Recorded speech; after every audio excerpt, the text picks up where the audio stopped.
Le grand JT de l'éducation vous est présenté par Microsoft.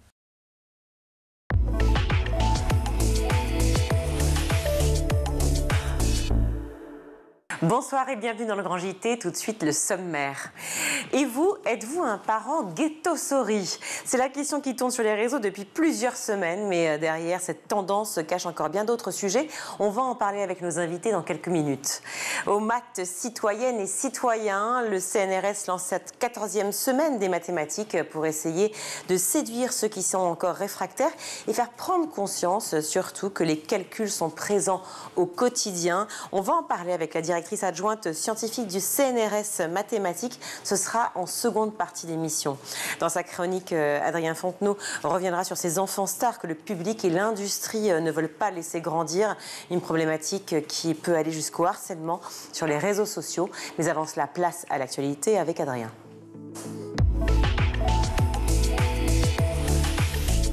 Bonsoir Adrien. Bonsoir Virginie, bonsoir à tous. On ouvre ce journal avec Gérald Darmanin. Le ministre de la Justice était l'invité de la matinale de Sud Radio. Le garde des Sceaux est revenu sur les chantiers qui l'attendent et les dangers qui existent, notamment dans les prisons. Gérald Darmanin qui s'est voulu ferme avec les détenus, avec une attention toute particulière pour les mineurs et un couvre-feu qui pourrait être instauré pour les plus jeunes délinquants. Aujourd'hui, le procureur, le juge peut dire de 22h à 6h du matin, tu ne sors pas. Oui. Mais 22h, 6h du matin, c'est pas là où se passe Cérix. Oui.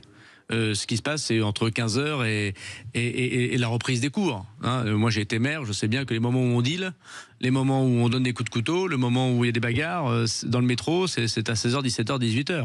En Espagne, ça existe. Donc, on dit à l'enfant, au mineur, tu n'as pas le droit d'être en dehors de chez toi, par exemple après les heures de cours, après ta formation, après ton apprentissage.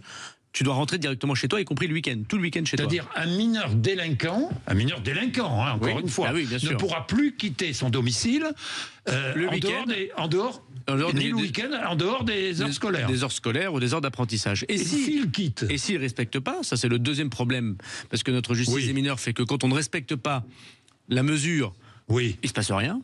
Oui. Et bien, s'il ne respecte pas, on va dans un centre éducatif fermé. On va en incarcération adaptée.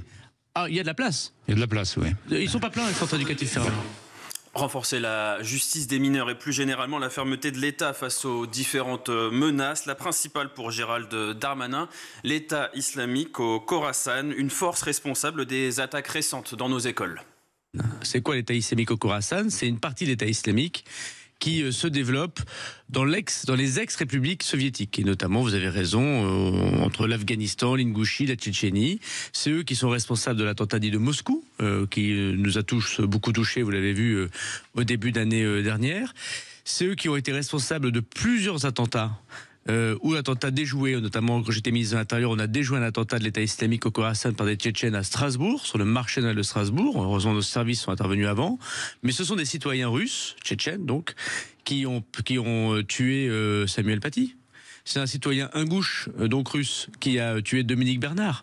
Donc la menace de l'État islamique, la menace islamiste, elle est aujourd'hui la plus dangereuse, même s'il peut y en avoir d'autres évidemment, vient de ces communautés de citoyens russes.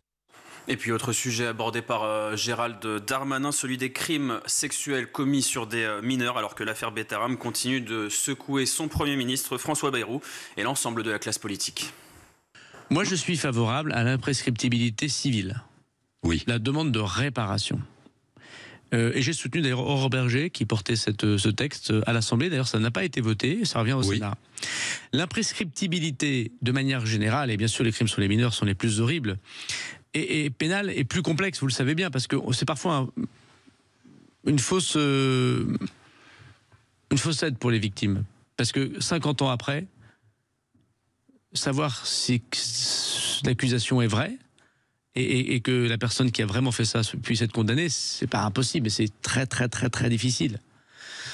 Alors, demain ou après-demain, ce sera peut-être moins vrai, parce que grâce aux moyens technologiques, nous pourrons retourner dans le passé. C'est pas le cas d'il y a 50 ans. Donc, je suis pour un premier pas qui est l'imprescriptibilité civile. Que quelqu'un qui aujourd'hui dit, bah voilà, il y a 30 ou 40 ans, j'ai connu ce drame, et ben on puisse demander réparation et reconnaître son statut de victime. Voilà pour cet entretien ce matin sur Sud Radio de Gérald Darmanin et ces mineurs justement qu'il a évoqués qu'on peine parfois à encadrer. C'est souvent la mission qui est demandée aux médiateurs, aux éducateurs de rue. Et bien aujourd'hui, eux aussi crient leur ras-le-bol dans l'Essonne. Le département a décidé de réduire drastiquement les aides au financement d'éducateurs spécialisés. Le budget alloué à ce secteur va passer de 5,7 à 3,5 millions d'euros. Écoutez à ce propos Camille, éducatrice à Grigny, et Thibaut à Brétigny-sur-Orge. Soit on est seul, soit on est deux, mais du coup, il faut aussi qu'on soit présent dans notre local pour accueillir les jeunes qui ont besoin de faire des démarches. La mission de rue principale, elle est déjà un peu impactée. C'est grave parce que on parle aujourd'hui d'une jeunesse qui va mal, de la violence plus globalement qui est en train aussi de s'accentuer. Donc c'est assez inquiétant. Sentiment de très triste parce qu'en fait, en juin 2024, on signe des conventions en disant que s'il y a des communes qui demandent à avoir de la prévention spécialisée, on va débloquer les fonds nécessaires. On ne comprend pas cette logique. Une vingtaine de postes pourtant nécessaires risquent d'être supprimés. Les éducateurs se sont mobilisés aujourd'hui à Évry et espèrent faire entendre raison au conseil départemental. À Lyon, le couperet est tombé. Le tribunal administratif a rejeté la demande de l'association Al-Kindi. La juridiction a estimé, je cite, que les manquements reprochés à l'établissement étaient suffisamment établis, notamment sur la non-conformité au programme de l'enseignement en terminale de la spécialité histoire, géographie, géopolitique et sciences politiques. Fin de citation. Certains sujets majeurs comme les conflits au Moyen-Orient ou la mémoire des génocides juifs et tziganes étaient absents ou insuffisamment traités, tandis que d'autres comme la guerre d'Algérie était survalorisée. Autre point de tension, une opacité administrative et financière. L'établissement n'avait pas transmis ses comptes à la direction régionale des finances publiques. Avec cette décision du tribunal administratif, le lycée Al-Kindi passe entièrement sous le statut d'établissement hors contrat. Il n'aura plus le droit au financement public, donc une perte estimée à 1,6 million d'euros par an qui pourrait mettre en péril son fonctionnement. L'association Al-Kindi peut encore déposer un recours devant le Conseil d'État pour contester une nouvelle fois cette décision. Al-Kindi était le dernier lycée musulman sous contrat en France. Dans le reste de l'actualité, cette histoire dans la Manche à présent, les collégiennes ont été victimes de deepfakes à caractère sexuel. Elles sont une douzaine à avoir été recensées pour le moment selon le procureur de la République de Coutances, Gauthier Poupeau. Des réquisitions sont en cours et une enquête a été ouverte pour identifier le ou les responsables. Si elle déplore cet incident, Marie-Bernard Boudan, la directrice de l'ensemble scolaire de l'Immaculée Conception, salue une réaction rapide. Il existe dans l'établissement un dispositif de veille et d'attention aux signaux faibles et aux signaux forts de problèmes rencontrés par les élèves. Les deepfakes, ces photos et vidéos qui peuvent parfois être à caractère sexuel comme dans cette histoire, sont de plus en plus présentes sur Internet. Des images qui représentent des personnes bien réelles et publiées sans leur consentement. Un phénomène qui s'est amplifié avec le développement de l'intelligence artificielle et que les législateurs ont bien du mal à cerner. Au chapitre international à présent, c'est au tour du ministère américain de l'Éducation de faire les frais de la nouvelle politique de l'administration Trump. Le ministère a entamé aujourd'hui une réduction de ses effectifs touchant près de 50% de son personnel. Voilà ce que l'on peut lire dans un communiqué. Les employés concernés vont être placés en congé administratif à partir de la semaine prochaine, le 21 mars. Ces licenciements reflètent l'engagement du ministère de l'Éducation en faveur de l'efficacité, de la responsabilité et de la garantie que les ressources sont déployées là où elle compte le plus auprès des élèves, des parents et des enseignants, à en croire la ministre Linda McMahon. Après cette annonce, plusieurs dizaines d'employés de l'agence se sont rassemblés devant le siège du département à Washington pour manifester leur opposition. Dans un communiqué, Sheria Smith, présidente d'une section locale de la Fédération américaine des employés gouvernementaux, a déploré une campagne de désinformation rampante visant à tromper les Américains sur les services, les ressources, les subventions et les programmes que le ministère de l'Éducation fournit à tous les Américains. On termine avec Parcoursup. C'est le dernier jour pour déposer ses vœux sur la plateforme. Après cette date, il sera trop tard. Donc avant ce soir minuit, il faudra avoir indiqué quels sont vos choix d'orientation pour l'année prochaine. Alors pour les retardataires, pas de panique. Vous avez peut-être raté les journées portes ouvertes, mais tout est encore possible sur la plateforme. Vous pouvez consulter les fiches des formations et celles des établissements aussi. Faire vos choix jusqu'à la dernière minute.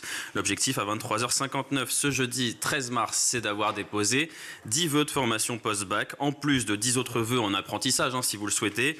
Petite subtilité, toutes les formations ne valent pas un vœu sur les 10 de départ. Par exemple, un BTS choisi dans plusieurs lycées ne comptera que pour un seul vœu. Pareil pour un concours d'école de commerce, c'est un seul vœu puisque justement les écoles rattachées au concours comptent comme des sous-vœux. En revanche, une licence dans une université précise compte pour un vœu. Il faudra ensuite en faire plusieurs si vous souhaitez d'autres universités, et donc autant de vœux que d'universités. Une fois ce 13 mars passé, viendra le moment des lettres de motivation et autres documents nécessaires pour confirmer définitivement vos vœux. On n'y est pas encore, on vous tiendra évidemment informé de toutes les dates dans le Grand JT. Merci Adrien pour ce JT. Vous avez sûrement vu passer cette tendance Ghetto Sorry, une trend qui vise à déculpabiliser les mères face aux mamans dites parfaites. Mais derrière cette mode qui parodie l'éducation positive se cachent d'autres enjeux, peut-être même des dérives dangereuses, des dérives de violence ordinaire. On en parle avec nos invités tout de suite.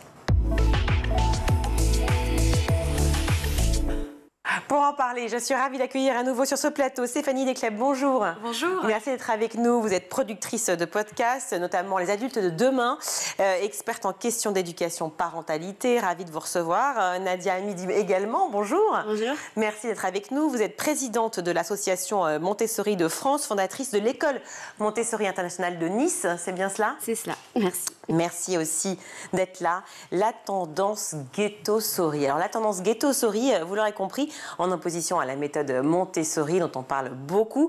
En gros, c'est une parodie de l'éducation positive. Et si vous ne savez pas à quoi ça correspond, ben regardez. Je suis une maman Ghetto Sorry, bien sûr que quand je leur dis arrêtez de faire ci, arrêtez de faire ça, vous allez vous faire mal, et qui font et qui sont mal et qui viennent me voir en pleurant, je les calcule pas, je suis en mode je t'ai dit hein. Je suis une maman Ghetto Sorry, bien sûr que le matin quand je me lève et que je vois mon féca et qu'ils sont là en train de je leur dis écoutez, prenez vos clics et vos claques, allez dans votre chambre, s'il vous plaît, j'ai besoin de calme, allez, du vent. Je suis une maman Ghetto Sorry, bien sûr que quand les deux viennent me dire oui, Jace il m'a fait, Jaylin il m'a fait, je suis en mode j'étais pas avec vous quand ça s'est passé, gérez-vous, réglez ça.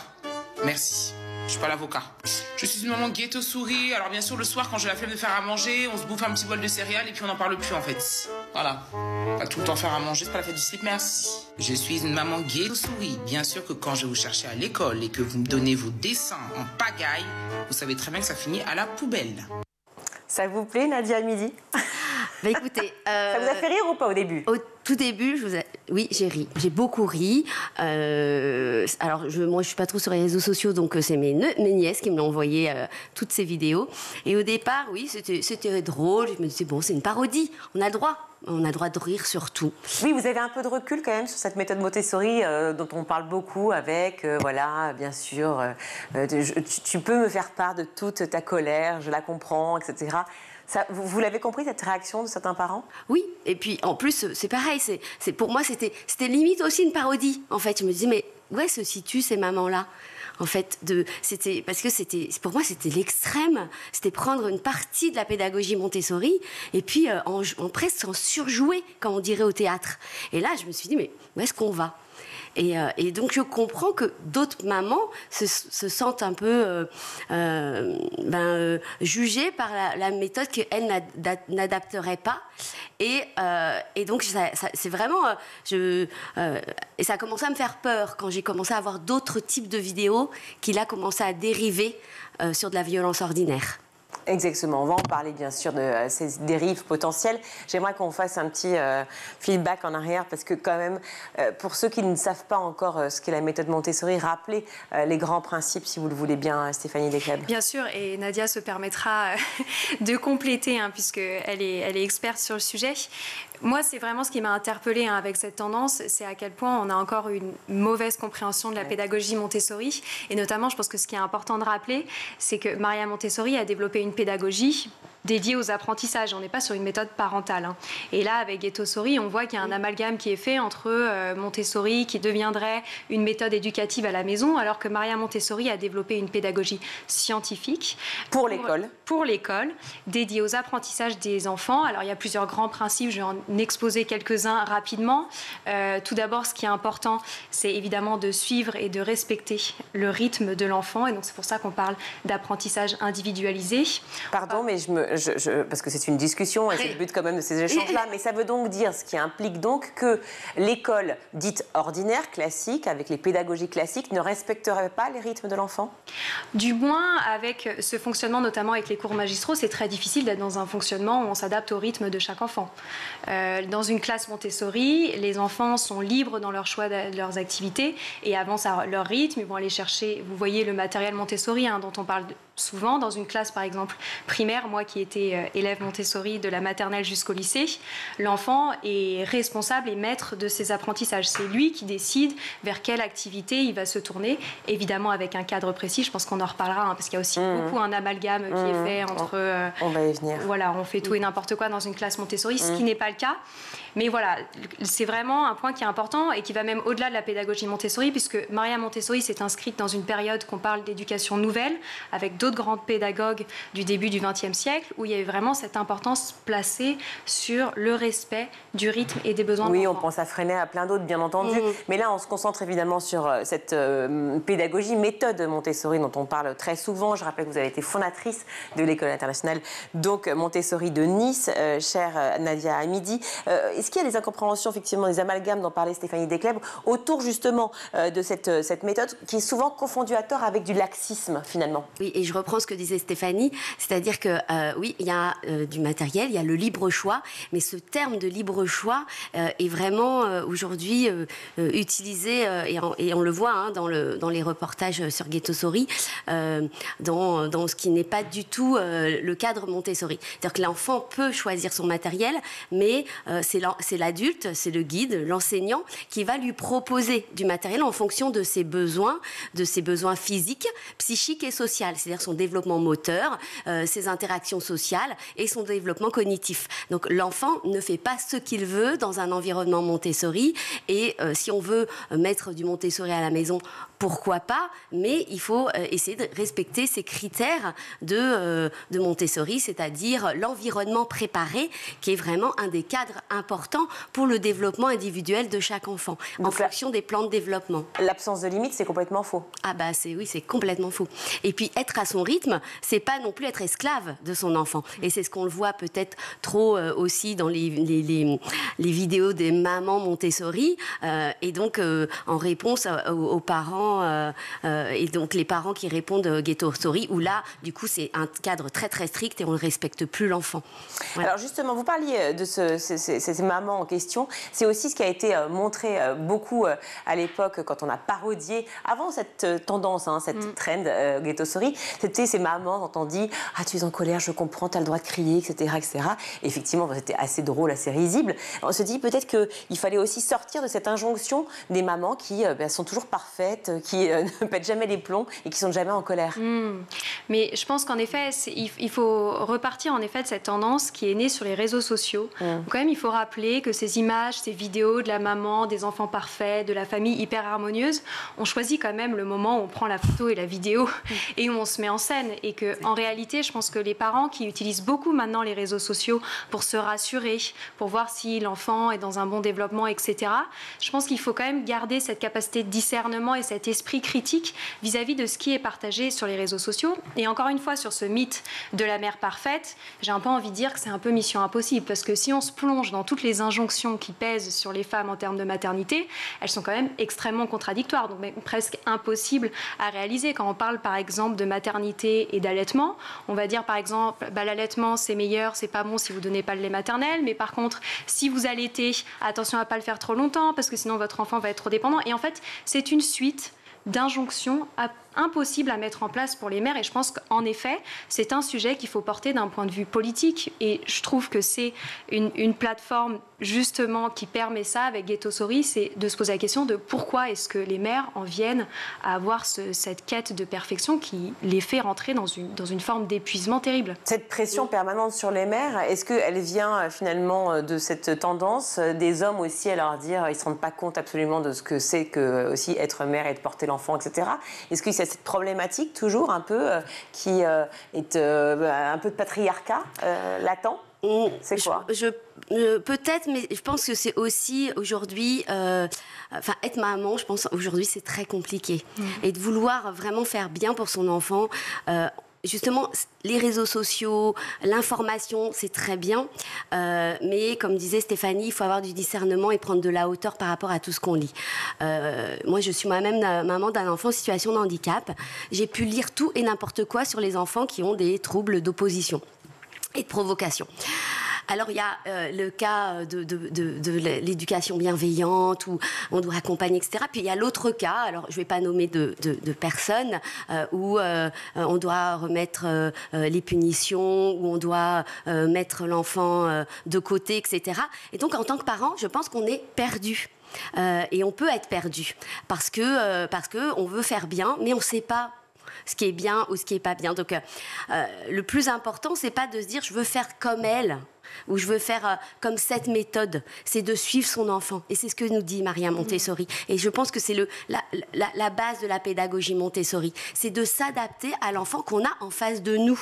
Donc, on va réagir avec cet enfant-là de cette manière-là. Et en classe, c'est la même chose. Et avec un autre enfant, on va réagir d'une autre façon. Tout en gardant, bien sûr, des cartes de respect, d'accompagnement, d'accompagnement et de bienveillance quand on va échanger avec l'enfant. Mais ne pas tomber dans des extrêmes et essayer juste d'avoir ce discernement et d'accompagner l'enfant comme il est, avec ce qu'il est et pas comme j'aimerais qu'il soit.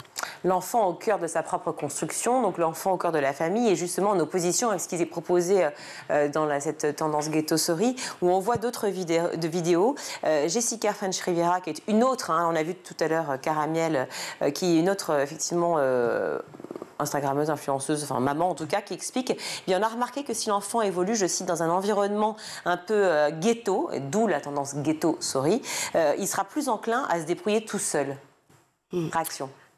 En fait, je veux pas lui dire que malheureusement, elle n'a pas compris ce qu'est un enfant. Parce qu'un enfant, il a besoin d'amour. Alors, je ne dis pas qu'elle ne donne pas d'amour à ses enfants. Je ne vais pas juger ce qu'elle fait au quotidien auprès de son fils. Parce que, comme le disait Stéphanie au départ, je pense que c'est presque du marketing, là, ce qui se passe. On met son enfant en avant, on veut provoquer pour avoir des followers. Bon, c'est un métier, en fait. Donc, pour moi, les Instagrammeuses... Au-delà je comprends ce que vous dites, mais enfin, au-delà effectivement du côté peut-être où certaines font des vidéos un peu drôles, etc., il y a quand même aussi, quelque part, une vraie tendance. Enfin, je ne veux pas la négliger. C'est quand même aussi une tendance parentale avec des personnes qui réfléchissent. D'ailleurs, on fait une émission là-dessus quand même. Voilà, où quand même on se pose la question de savoir si finalement, non, c'est non, il faut mettre des limites, etc. Et bien sûr, les dérives qui en viennent, qui sont les violences ordinaires. Et bien sûr, on va en parler tout de suite. Mais juste une réaction à ça. L'enfant qui doit se débrouiller tout seul, le côté un peu ghetto. Oui, en fait, l'enfant, il naît en n'ayant pas de cadre. Il va apprendre de son environnement. Et son environnement doit être le plus bienveillant possible pour lui apporter cette sécurité intérieure, cette paix intérieure pour être en paix avec les autres. Et parce qu'il va être bien avec lui-même, qu'il va pouvoir affronter les réalités de la vie qui sont peut-être difficiles, mais en tous les cas, il aura eu ce cadre bienveillant pour affronter la difficulté de la vie et pas l'inverse. Si je peux rajouter quelque chose rapidement, quand même la base aussi de la pédagogie Montessori, c'est de développer l'autonomie de l'enfant. La phrase qu'on connaît bien avec Maria Montessori, c'est « apprends-moi à faire seul ». Et moi, c'est drôle parce que quand j'étais élève en école Montessori, la grande peur de tous les adultes, vis-à-vis notamment de mes parents qui avaient fait ce choix éducatif, c'est comment est-ce qu'elle va s'adapter au monde réel. Comme si j'étais pas dans le monde réel dans cet environnement-là. Il y avait notamment beaucoup de craintes sur le passage des examens nationaux et sur le passage en études supérieures. Et en fait, si on développe l'autonomie, la confiance en soi, avec tout ce qui est développé avec la pédagogie Montessori, on est armé pour faire face. Oui, au contraire. Au contraire, c'est là où on se sent le mieux. C'est l'enfant qui doit s'adapter aux parents ou l'inverse? Parce que c'est toute la question de Ghetto-Story et de Montessori. Donc... débat. Je vous sens sans voix quand même toutes les deux. Pour moi, c'est aussi quand on parlait d'injonction à la mère parfaite, c'est que je pense vraiment qu'il faut sortir de cet idéal de perfection et vraiment d'être dans un idéal d'équilibre. Et c'est ce qu'on a vu aussi parfois dans les reproches qui ont été faits à l'éducation bienveillante, c'est que lorsqu'on parle d'éducation, on parle surtout de qualité de relation.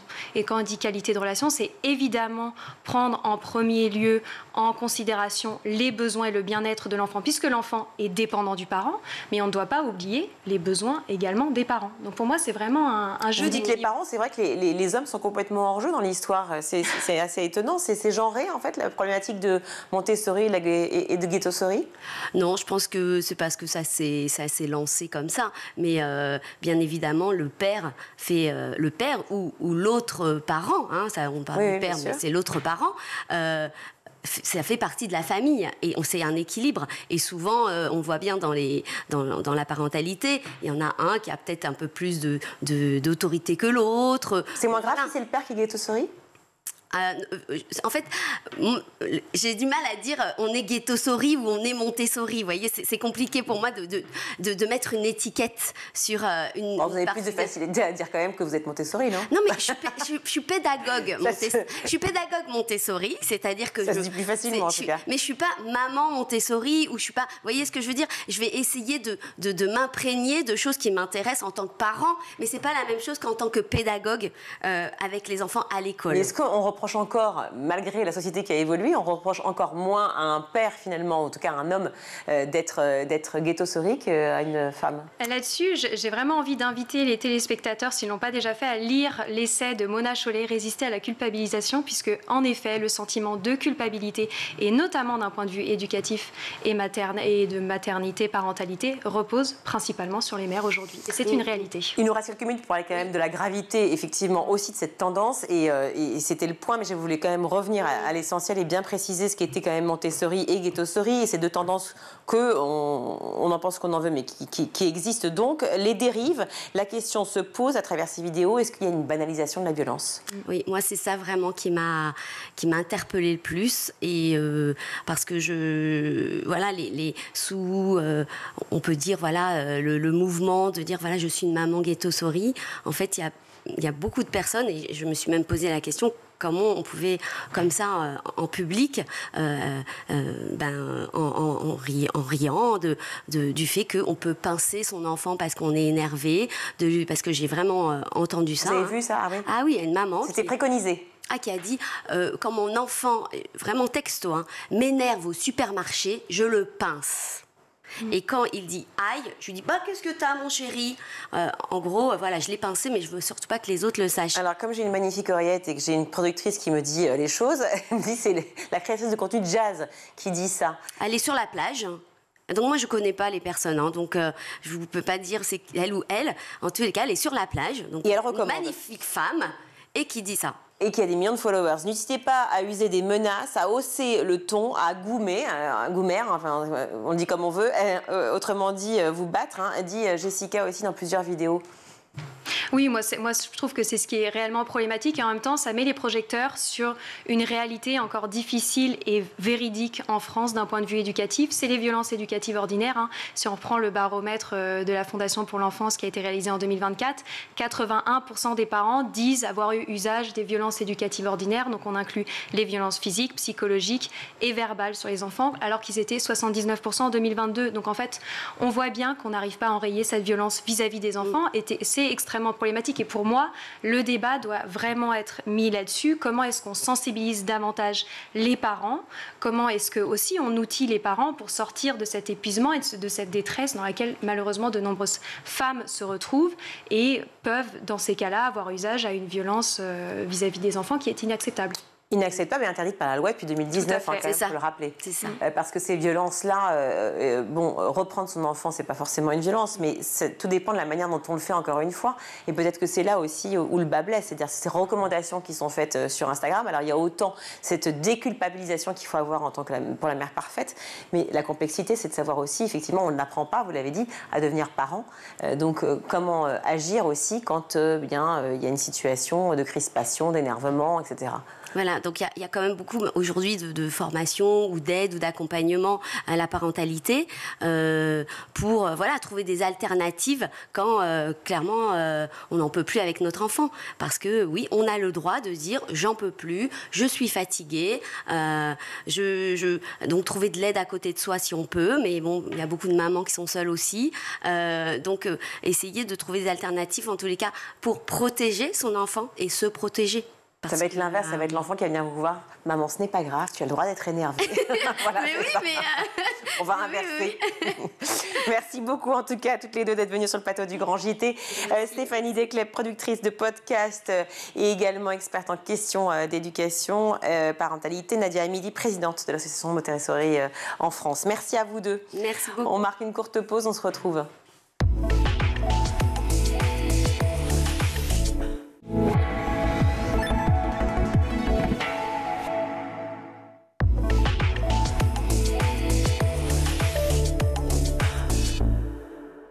De retour dans le Grand JT, je suis ravie d'accueillir Élise Genvresse. Bonjour. Bonjour. Merci d'être avec nous. Vous êtes directrice adjointe scientifique de l'INSMI, qui est le CNRS mathématiques. On va bien sûr parler des maths avec ce slogan, on peut dire un slogan, aux maths citoyennes, citoyens, bien sûr en rapport avec aux armes.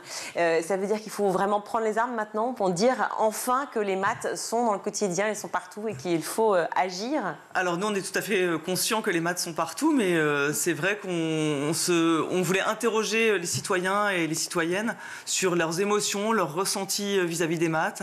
Et donc, quel que soit votre âge, votre parcours, votre rapport aux maths, votre voix compte. On a envie d'entendre votre avis sur la place des maths en France. Alors, avant même d'avoir les résultats de cette consultation que vous avez lancée le 10 mars, j'aimerais savoir juste votre pressentiment, si je puis dire, par rapport justement aux citoyens et citoyennes sur les maths, parce qu'on est quand même conscient que pour, par exemple, réaliser un gâteau ou faire un tour de terrain, il faut quand même avoir 2-3 notions de maths, ne serait-ce que pour le grammage du chocolat et du sucre, ok, mais au-delà de ça, est-ce qu'on a l'impression qu'ils se disent finalement ça ne sert pas à grand-chose ou je ne suis pas spécialiste? Alors, je pense qu'en tout cas, les maths ne laissent pas indifférentes. À chaque fois que je dis que je suis chercheuse en maths, j'ai des réactions très variées. Ça peut être des gens qui adoraient les maths ou des gens qui en ont des très mauvais souvenirs. Mais en tout cas, ça ne laisse pas indifférent. Je ne suis pas sûre que les gens aient conscience, par contre, que les maths, il y a aussi des maths cachées dans leur quotidien, des maths cachées dans leur téléphone, des maths cachées quand ils payent avec leur carte bleue.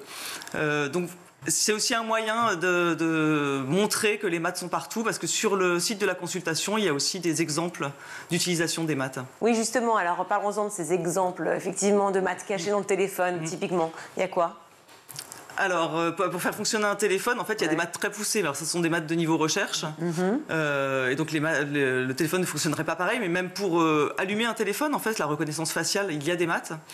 En fait, elles sont cachées un peu partout.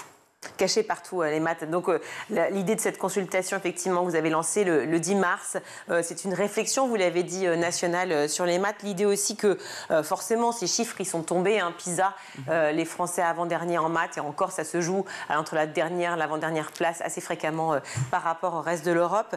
Pourquoi ça ne plaît pas? Est-ce que c'est aussi une question de pédagogie, d'enseignement, si je puis dire? Et Dieu sait qu'ici, on vénère les enseignants forcément français et qu'on leur dit merci chaque jour. Mais est-ce qu'il n'y a pas aussi un problème par rapport à la pédagogie des maths? Alors, moi aussi, je pense que les enseignants font un très bon travail. Je pense que les motivations sont différentes pour faire des maths. Il y a des élèves peut-être qui vont être touchés par les applications, savoir à quoi ça sert. Il y a des élèves qui préfèrent le côté ludique, le côté gymnastique de l'esprit. Donc, je pense qu'on ne peut pas s'adresser de toute façon à tous et toutes de la même façon. Après, pourquoi en France, il y a beaucoup de stéréotypes en France où on oppose scientifique et littéraire. Et ça, à mon avis, c'est une erreur. Parce qu'on peut tout à fait aimer lire et puis aimer faire des sciences. Oui, puis les maths sont très proches de la philo, par exemple. Il y a quand même des matières qui se rejoignent. Exactement. Il y a l'argumentation, la logique. Et voilà, exactement. Et donc, en fait, je disais ça par rapport à relier, puisqu'on est sur School TV, relier effectivement ce lien avec les maths, avec la pédagogie, parce qu'on voit bien que... Pardon. Beaucoup d'élèves se disent j'ai pas tout compris finalement. Le côté géométrie dans l'espace, c'est complètement abscon, c'est trop éloigné finalement de ma réalité et je n'arrive pas à en faire quelque chose de pratique. Mais une fois qu'ils ont compris, finalement ils y adhèrent. Pourquoi? Tout à fait. Il faut avoir un petit déclic. Alors parfois ça demande du travail, mais en fait c'est comme pour toutes les autres disciplines. On n'imaginerait pas se mettre au piano et jouer un morceau d'un coup. Donc il faut parfois un peu plus d'entraînement et c'est vrai que peut-être parce qu'à l'école, on est pressé, il y a le programme, et on s'arrête parce qu'on n'a pas eu le temps de comprendre. Alors la situation est dingue parce que quand même on peut dire que voilà, les chiffres PISA, je les ai déjà évoqués, avant-dernier en maths effectivement à l'école, et par ailleurs quand même la France est une référence mondiale dans la recherche en mathématiques, on le sait. Et donc comment expliquer qu'il y a une telle différence entre justement ces enfants dont on dit qu'ils sont peu intéressés par les maths, ou peu friands ou peu clients, très peu de filles par exemple vont prendre les spécialités maths, et pour autant on a quand même de grands noms français. Oui, alors ça c'est un peu le paradoxe français, oui, d'une recherche en mathématiques brillante et puis d'élèves peut-être moins intéressés par les maths. Concernant les filles, je pense que c'est aussi parce qu'il y a beaucoup de stéréotypes dans notre société. Donc il y a un écart entre les résultats des filles et des garçons qui est constaté en mathématiques. L'écart n'est pas le même selon les pays, donc il y a un côté culturel. Et peut-être encore cette opposition littéraire et scientifique, cette idée fausse que les filles ne sont pas faites pour les maths. Donc c'est ça qu'on aimerait combattre aussi. Au CNRS, on imagine que ce n'est pas le cas, en tout cas je l'espère, notamment à l'INSMI, le CNRS mathématiques. Comment vous voyez justement cette consultation? Quelle a été l'idée de départ pour la mettre en place? Alors, on avait déjà entamé une réflexion en fait, au sein de notre communauté avec les assises des maths, mais qui nous avait réunis, nous, notre communauté au sens large, et puis inclus des chefs d'entreprise, des politiques. Mais là, on voulait vraiment étendre la consultation à tous et toutes. Et pour avancer, savoir, on s'est aperçu aussi qu'il y avait des gens qui avaient envie de reprendre les maths, qui s'étaient aperçus qu'à l'école, ils étaient passés à côté, finalement ça leur avait pas plu, mais que maintenant ils seraient peut-être prêts à reprendre, mais ils savent pas forcément comment faire ça tout seul. Donc voilà, on voulait en savoir plus.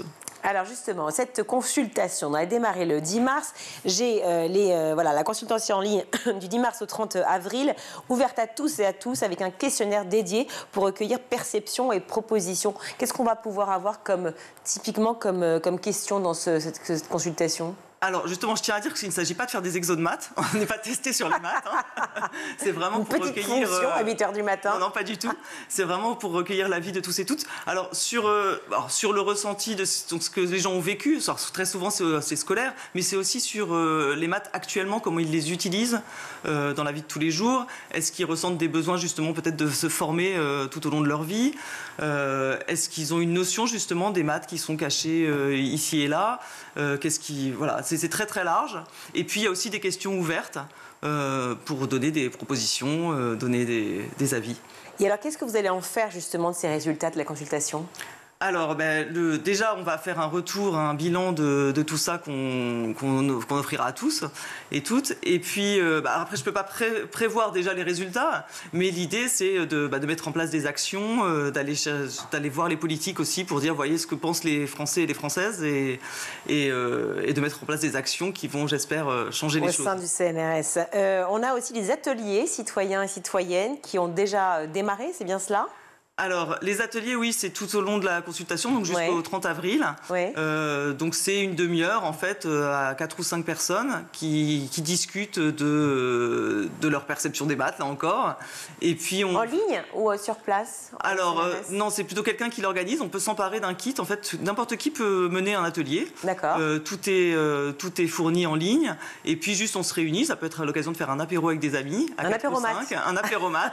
Okay. Et puis, on discute de la perception des maths, et après il faut bien sûr saisir toutes ces réponses sur un site internet. Alors c'est marrant parce que je lisais qu'ils souhaitent contribuer au débat. Ça peut être un débat finalement, les maths. Comment on peut débattre des maths? Alors comment on peut débattre des maths? On peut débattre de ce qu'on ressent ou de ce qu'il faudrait faire. Ce que je vous disais, les gens ne sont pas motivés par les mêmes choses pour faire des maths. Il y a beaucoup de gens qui se disent, oui, il faut vraiment tout orienter sur les applications. Moi, personnellement, c'était pas ce qui me motivait quand j'étais à l'école. C'était plutôt le côté gym de l'esprit et amusant. On peut débattre de ça. La gymnastique de l'esprit, c'est vrai. C'est un moyen aussi de lutter contre les inégalités parce qu'on le voit, à la fois vous dites effectivement, on oriente souvent, on fait une séparation entre les littéraires et les matheux. Oui. Il y a aussi une séparation qui s'opère et qui est dramatique de fait entre les enfants qui n'ont pas les mêmes chances d'égalité d'apprentissage face à l'apprentissage. Et est-ce que justement il faut lutter aussi contre cela grâce aux mathématiques? Oui, alors on a l'impression que les mathématiques sont plus neutres, peut-être parce que en fait il faut avoir une culture littéraire pour peut-être être bon en français ou en philosophie. En fait, en maths, c'est pas si neutre que ce que ça en a l'air. Et c'est vrai qu'il y a un décrochage selon les milieux aussi. qui jouent, c'est pas seulement filles, garçons. Alors justement, comment résoudre ce problème-là? Peut-être montrer que les maths sont utiles, et pas seulement aux chercheurs en mathématiques. C'est-à-dire que les maths sont utiles pour tous et toutes. Si vous voulez comprendre le monde qui vous entoure, déchiffrer l'actualité, souvent on a affaire à des résultats d'études, de sondages. Comment interpréter ces résultats-là? On a besoin de maths. Donc c'est pas seulement pour faire ses courses non plus. Je pense qu'il y a un enjeu démocratique derrière et qu'il faut que tout le monde s'empare des maths. Un autre biais aussi qui peut être peut-être utile pour les futures classes à l'école, c'est l'idée du rapport à l'argent, du rapport économique des Français. On parle très peu de cela. Quand on grandit, qu'on arrive dans la vie active, on ne sait absolument pas gérer son argent en tant qu'étudiant. Je ne me rends pas compte. Et futur citoyen. Et donc du coup, certains proposent, et on l'a vu ici lors des discussions, de travailler cette idée effectivement des mathématiques via effectivement l'expérience économique des élèves. Pour apprendre à gérer un budget. Voilà. Mais tout à fait, en fait, les maths servent aussi pour apprendre à gérer un budget. C'est pour ça qu'on est tous et toutes concernés. Merci beaucoup Élise Jean-Vrais d'être venue sur le plateau du Grand JT nous parler des mathématiques et dans cette consultation. Je rappelle les dates, donc ça a déjà démarré et ça se termine le 30 avril. C'est sur consultation-math.fr. Élise Jean-Vrais, vous êtes directrice adjointe scientifique de l'INSMI. L'INSMI qui veut dire Institut national des sciences mathématiques et de leurs interactions. Voilà, au CNRS. Merci mille fois. Merci. On va retrouver tout de suite Adrien Fontenot pour sa chronique.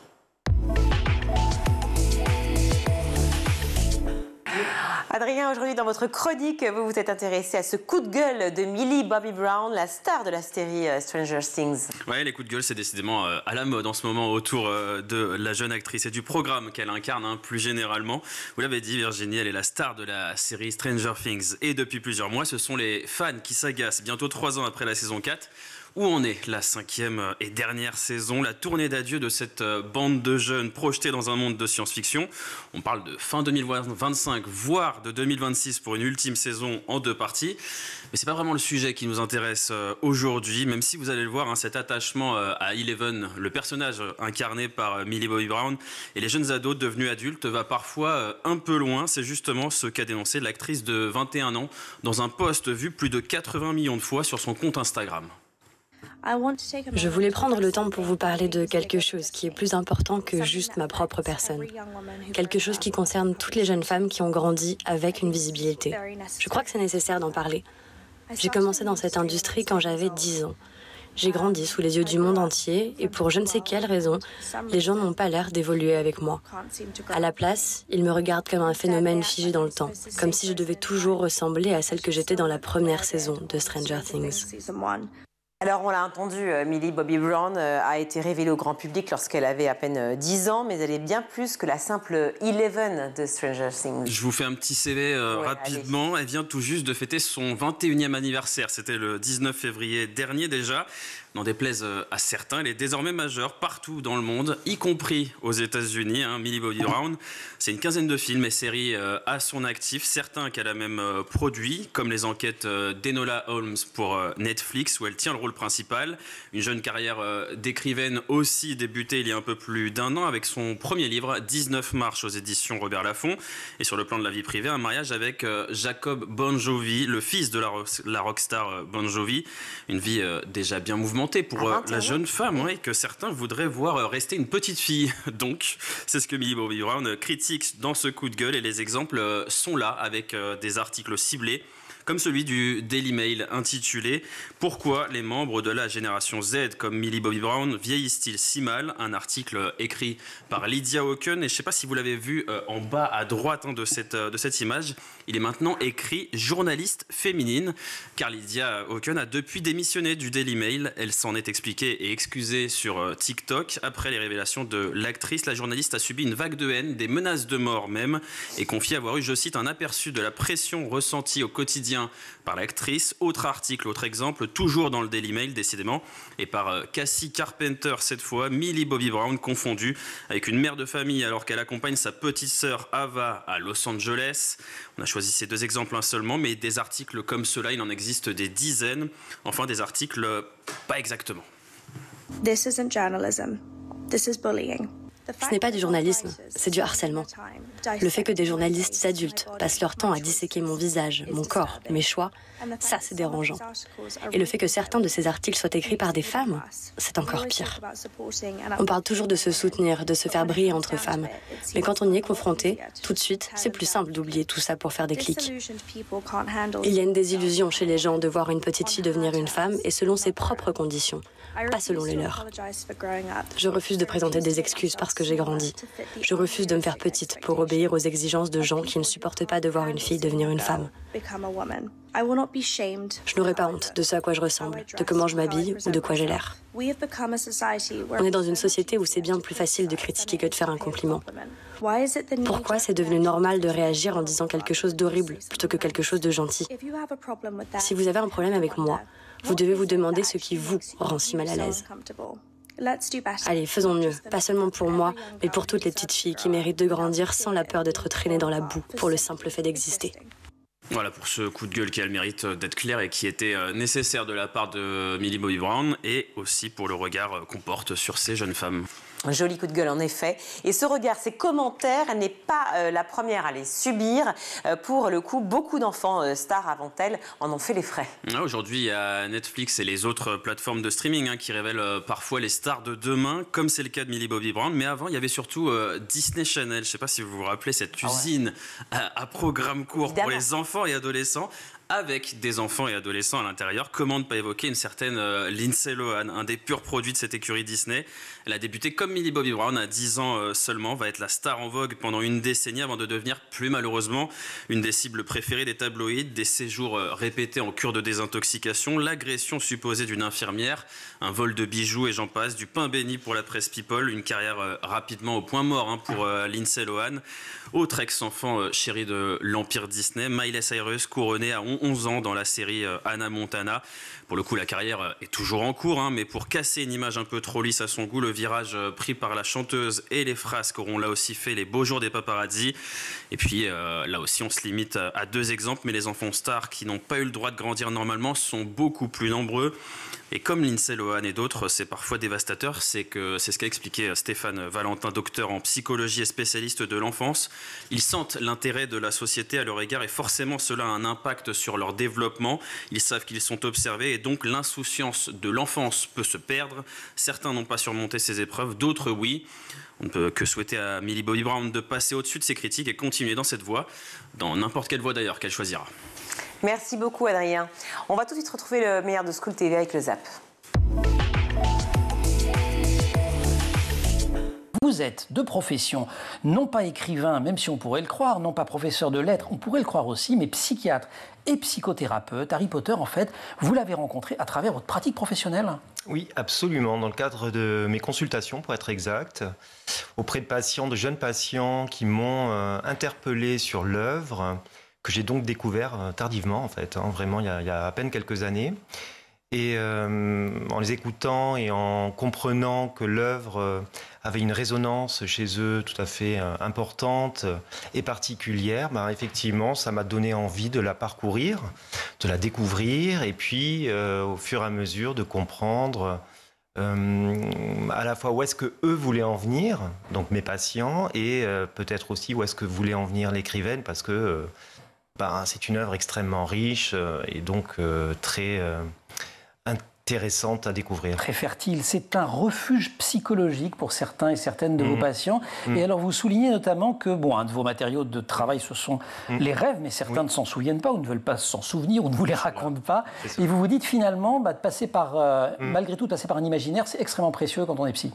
Absolument. Alors là, effectivement, j'ai fait un petit bridge, on va dire, entre les récits imaginaires intimes et les récits imaginaires collectifs. Et donc, je me suis imaginé, en tout cas à mon tour, que les récits collectifs pouvaient nous renseigner sur la part intime que nous avions en nous et que nous ne décelions pas de prime abord aussi facilement que ça. Enfin, il faut savoir aussi que aborder la culture populaire, ça permet de mettre en confiance aussi les personnes qui seront peut-être plus à l'aise pour parler d'une œuvre grand public qu'elles aiment bien, plutôt que de dire directement, j'ai été maltraité quand j'étais petit. Voilà. une nouveauté. Là, il y a quelques mois, c'est l'obtention du permis de conduire à 17 ans, la possibilité de l'obtenir et de le passer à partir de 17 ans.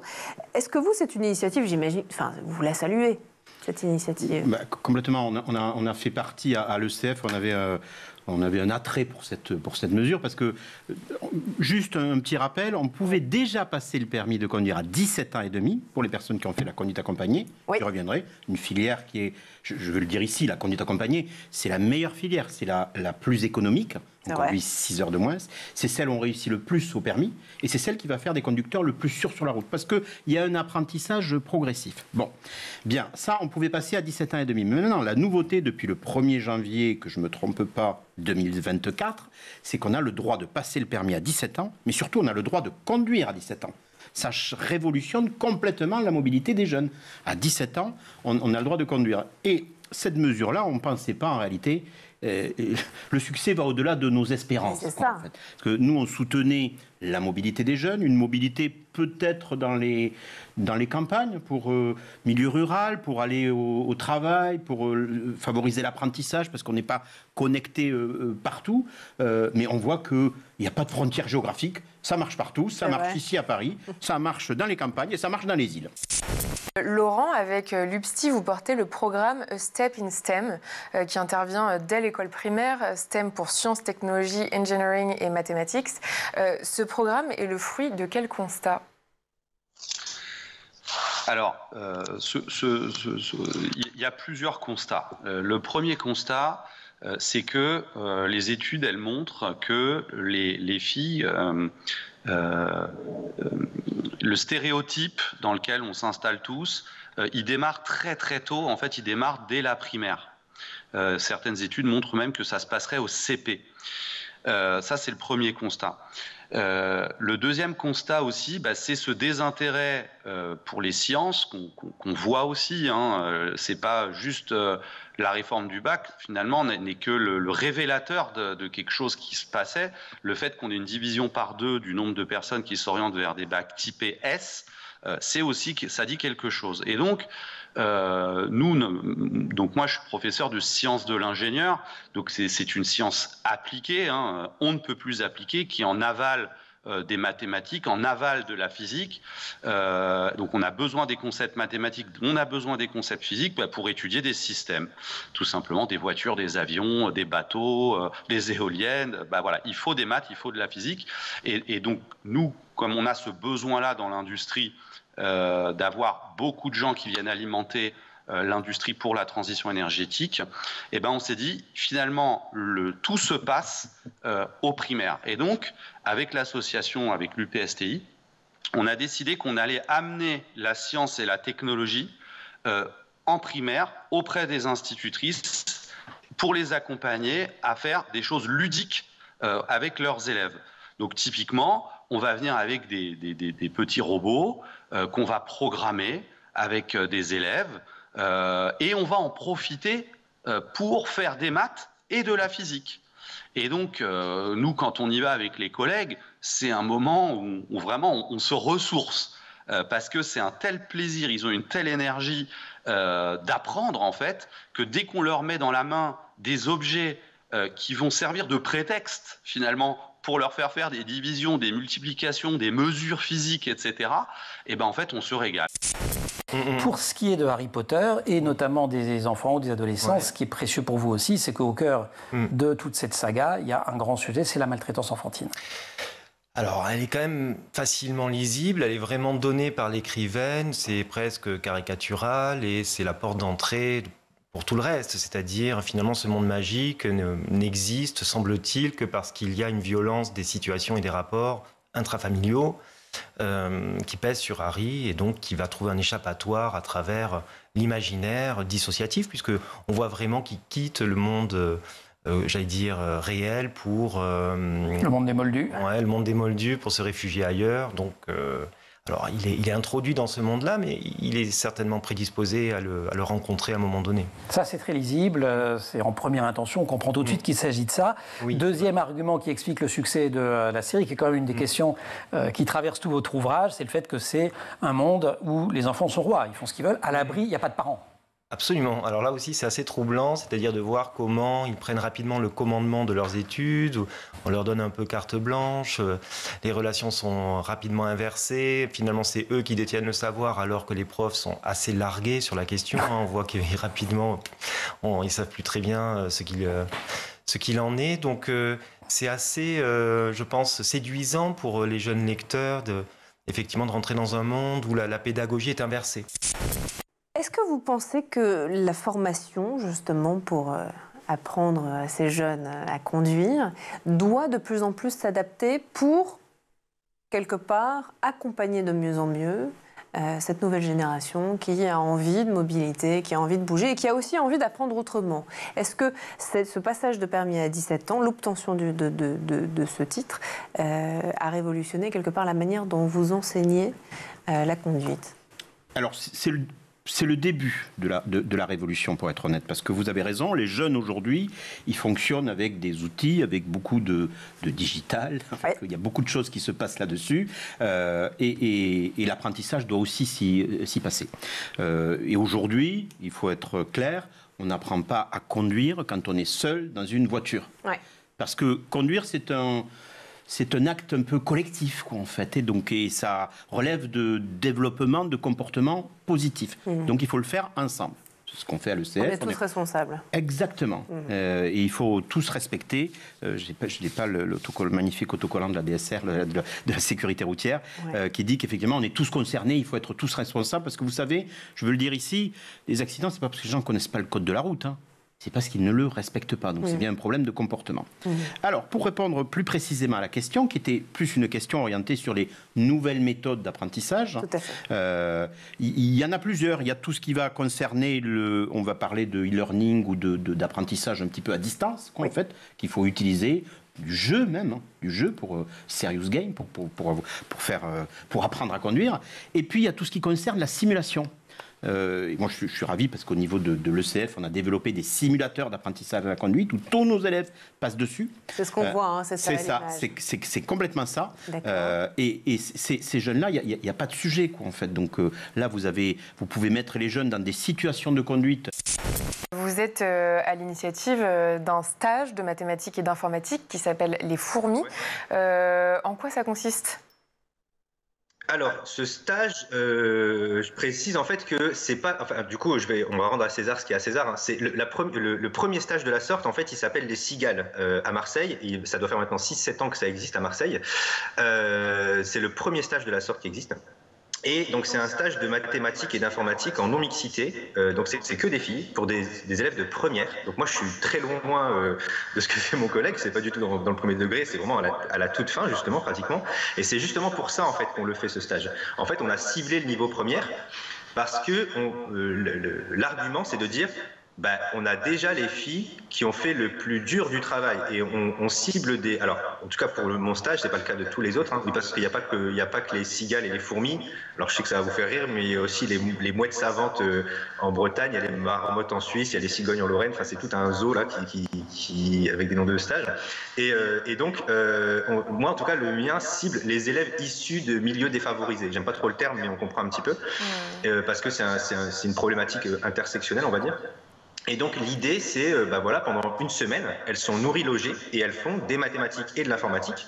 Et on cible ce niveau de première parce que c'est des élèves qui sont brillantes, mais pour une bonne majorité d'entre elles, elles hésitent à abandonner les mathématiques. Et en fait, on se dit, mais c'est complètement dommage, elles ont fait le plus dur. Voilà pour le ZAP, merci à vous tous de nous avoir suivis. Merci à vous, Adrien, pour le JT et la chronique. On vous retrouve bientôt, évidemment. Merci également à toute l'équipe en régie, à la réalisation Romain Luc, le son Alexis Oustabassidis, le maquillage Laure Audemont, Emma Ferré, Laura Girard à la rédaction. Très belle soirée et à demain. Ciao.